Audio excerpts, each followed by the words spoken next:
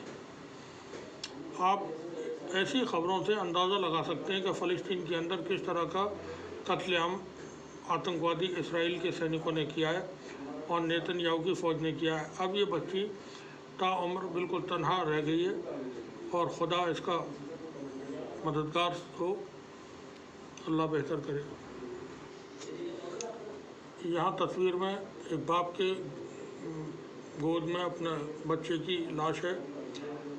ये इसराइल की जो गोलाबारी हुई है, एयर स्ट्राइक हुई है, ये बच्चा उसमें शहीद हुआ है। तो बहुत छोटा सा वीडियो दिखाएंगे, कॉपीराइट वगैरह का, कम्युनिटी वॉल्यूशन का रहता है।